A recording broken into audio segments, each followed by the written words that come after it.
Hello विद्यार्थियों, स्वागत है, अभिनंदन है। आज हम लोग एक महत्वपूर्ण बिंदु का अध्ययन करेंगे, वह है पर्यायवाची।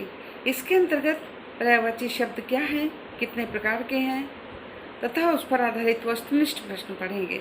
मुझे आशा है आप सब मेरे द्वारा पढ़ाए गए आज के अध्यापन से संतुष्ट अवश्य होंगे तथा ये जो पर्यायवाची शब्द हैं इनके वस्तुनिष्ठ के अंतर्गत हम पढ़ेंगे। तो वस्तुनिष्ठ प्रश्न हम दो भागों में पढ़ेंगे, क्योंकि एक बार अध्ययन करने से हमारा वीडियो बहुत लॉन्ग हो जाएगा और दो बार में आप इसकी प्रैक्टिस करते हुए चलें, जिससे अच्छी तरह से तैयार हो जाए। तो चलिए आरंभ करते हैं। सर्वप्रथम पर्यायवाची किसे कहते हैं? पर्यायवाची उन शब्दों को कहते हैं जो सामान्यतः किसी एक ही वस्तु या भाव का बोध कराते हैं। साधारणतः पर्याय शब्दों में अभिधेयार्थ में तो समानता होती है, किंतु लक्ष्यार्थ में भी भिन्नता होती है। भाषाविदों ने अब अभिधेयार्थ और लक्ष्यार्थ का मतलब हमने शॉर्ट वीडियो में डाल दिए हैं, वो आप देखिएगा। भाषाविदों ने पर्यायवाची शब्द को दो श्रेणियों में रखा है, पूर्ण पर्यायवाची और अपूर्ण पर्यायवाची। अधिक प्रचलन के कारण अपूर्ण पर्यायवाची शब्द भी पूर्ण पर्यायवाची शब्दों की तरह प्रयुक्त होने लगते हैं। जैसे अवस्था, उम्र, आयु, वय को पर्यायवाची शब्द कहा गया है, किंतु सूक्ष्म रूप से इन शब्दों का अध्ययन करें तो पाएंगे ये इसमें परस्पर भिन्नता है, अर्थ में भिन्नता है। जैसे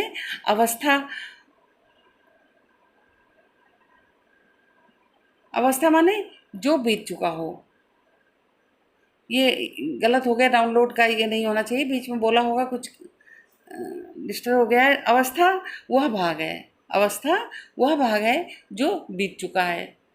मनुष्य की अवस्था एक आती है जो बीत गई हो, आयु वो बीत चुकी, वो हो गई अवस्था। जबकि आयु से तात्पर्य जीवन से मृत्यु तक कुल उम्र से होता है। तो चलिए अब हम जो है वस्तुनिष्ठ प्रश्न पर्यायवाची के पढ़ेंगे, उसी से प्रैक्टिस होगी और हमारी जो तैयारी परीक्षा की हो सकेगी। तो नीचे दिए गए विकल्पों में कौन सा शब्द पर्यायवाची नहीं है? ये भाग एक अंतर्गत 20 क्वेश्चन दिए हैं, उसके बाद में हम अगला भाग बनाएंगे। और आज जो है हम आरंभ करते हैं अग्नि। अग्नि का मतलब होता है अनल। पर्यायवाची क्या हुआ? अनल, व्यापक, दाहन और हुताशन। 4 दिए हैं, इसमें से कौन सा नहीं है? अब परीक्षा में आप इस बात का विशेष ध्यान रखेंगे कि जो पेपर में पूछा जाता है कि पर्यायवाची नहीं है या है, ऐसे बहुत से और भी प्रश्न आते हैं, तो यहाँ पर नहीं है, 4 में से एक नहीं है। अनल माने आग, पावक माने आग, हुताशन माने आग, और दहन माने ये नहीं जलाना, जैसे होलिका दहन नहीं होता है उस तरह से हो गया कि दहन। तो दहन जो है ये अलग है। अब आया अनुपम। अनुपम में क्या है? अद्भुत, आश्चर्यजनक, अद्वितीय और विलक्षण। इसका बा अलग होगा, आश्चर्यजनक ये अलग होगा। और अमृत, पीयूष, सुधा, सोम, जल। भाई पीयूष और सुधा और सोम का माने क्या होता है? अमृत होता है, तो ये जल जो है अलग हो गया, ये नहीं है पर्यायवाची, इसका नहीं है अमृत का। अंधकार, बहिन, तमिन, तिमिर, तिमिर होना चाहिए, तिमिर, तमस, तम। वहीन माने आग होता है। अब तिमिर, तमस और तम माने अंधकार होता है, ये वहीन होना चाहिए, ये रॉन्ग है, दा नहीं आ। अंधकार, अंधकार का पर्यायवाची क्या हुआ? तमिर, तिमिर, तम और तमस। और वहीन क्या हुआ? ये अलग है। तो आंसर क्या होगा? उत्तर ये होगा आपका दा उत्तर होगा।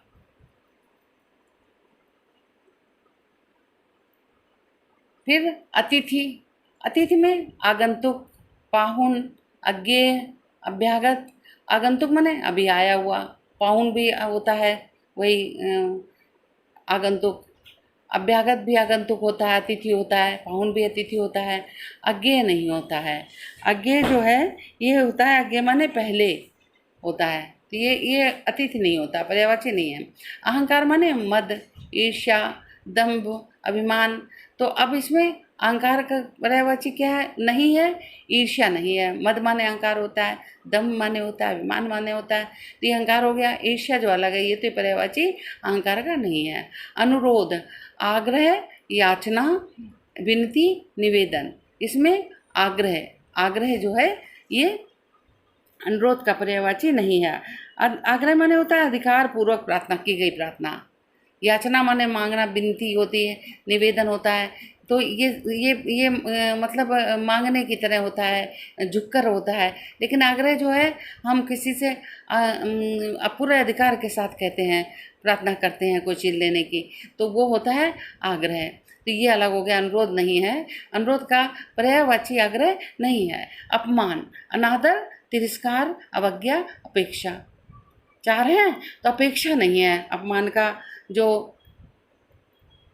अनादर, तिरस्कार, अवज्ञा और अपेक्षा, अपेक्षा जो है इसका अपमान का पर्यायवाची नहीं है। अपेक्षा मन होता है इग्नोर करना। आगे देखिए, आत्मा, परमात्मा, जीव, चैतन्य, ब्रह्म। तो आत्मा का क्या हो गया? जो पर्यायवाची नहीं है, परमात्मा नहीं है, जीव है, ब्रह्म है, चैतन्य है, ये क्या है? पर्यायवाची किसके हैं? आत्मा के। अगला है आरंभ, उपक्रम, श्री, गणेश और आरती। इसमें तीनों में से पर्यायवाची आरती नहीं है। आरंभ का मतलब है उपक्रम, श्री, गणेश, ये सब आरंभ का पर्यायवाची है, सब मतलब एक ही है, पर आरती अलग है। आयुष्मान, चिरंजीव, दीर्घायु, सौभाग्य, दीर्घजीवी। तो जैसे आयुष्मान का चिरंजीव हो, दीर्घायु हो, दीर्घजीवी हो, ये सब एक हो गया। सौभाग्य जो है ये आयुष्मान का पर्यायवाची नहीं है। इच्छा, वासना, अभिलाषा, कामना और आकांक्षा। तो वासना ये अलग है। वासना जो है इसका पर्यायवाची नहीं है। अब आगे देखिए, आ माने वासना। उद्देश्य, संकल्प, लक्ष्य, प्रयोजन और ध्येय। उद्देश्य, लक्ष्य, प्रयोजन और ध्येय क्या है? उद्देश्य का पर्यायवाची है। और संकल्प ये अलग है। संकल्प माने क्या होता है? वैसे संकल्प माने जैसे प्रतिज्ञा, दृढ़ निश्चय, ये हो गया प्रतिज्ञा करना, दृढ़ निश्चय करना। और ये लक्ष्य और ध्येय और प्रयोजन क्या है? ये उद्देश्य हो गया इसका मतलब। तो ये पर्यायवाची उसके हैं। अब आया आपका क्रोध। क्रोध का क्या है? उग्र, क्रोध, अमर्ष और रोष। तो ये तीनों जो हैं क्या है? क्रोध, अमर्ष और रोष क्या है? क्रोध के पर्यायवाची हैं। उग्र माने होता तो क्रोध है, परंतु बहुत भयानक ढंग से, बहुत आक्रामक ढंग से क्रोधित होना, बिल्कुल अलग हो गया। उग्र रूप धारण कर लेना, डरावने रूप में क्रोध की करना, भयानकता धारण कर लेना, वो वाला उग्र हो गया, उग्र रूप धारण कर लेना। और क्रोध, रोष, अमर्ष माने ये क्रोध का रूप हो गया। किरण, रश्मि, कृमि, कर और मरीच। किरण, ये रश्मि, कर और मरीच हो गया किरण का पर्यायवाची। कृमि अलग हो गया। फिर आपका आता है ग्रह। ग्रह का में क्या है? नहीं, गंगा रह गया। गंगा में भागीरथी, मंदाकिनी, सुर और सरिता। तो भागीरथी माने नहीं है गंगा, और मंदाकिनी, सुर और सरिता माने गंगा है। तो ये हो गया आपका पर्यायवाची, तीनों हो गए। फिर ग्रह, आवास, सदन, प्रभात और निकेतन। आवास, सदन, प्रभात और निकेतन। तो सा जो है प्रभात जो है, ये प्रभात माने सुबह होता है। आवास और सदन, निकेतन क्या हो गया? ग्रह का पर्यायवाची हो गए। अब है हिमांशु, ज्योत्सना, सुधांश और सारंग। तो चंद्रमा माने क्या होता है? चंद्रमा माने चंद्रमा होता है। हिमांशु माने भी चंद्रमा होता है। और ज्योत्सना माने क्या होता है? चांदनी होता है। जो चंद्रमा की चांदनी होती है ज्योत्सना होती है। तो बा जो है ये पर्यायवाची चंद्र का नहीं है। सुधांशु है, सारंग है, ये सब चंद्रमा का वो है पर्यायवाची, परंतु ज्योत्सना जो है चांदनी हो गई।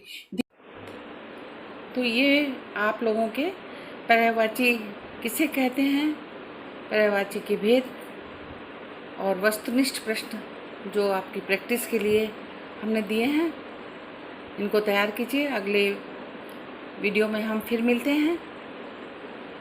धन्यवाद।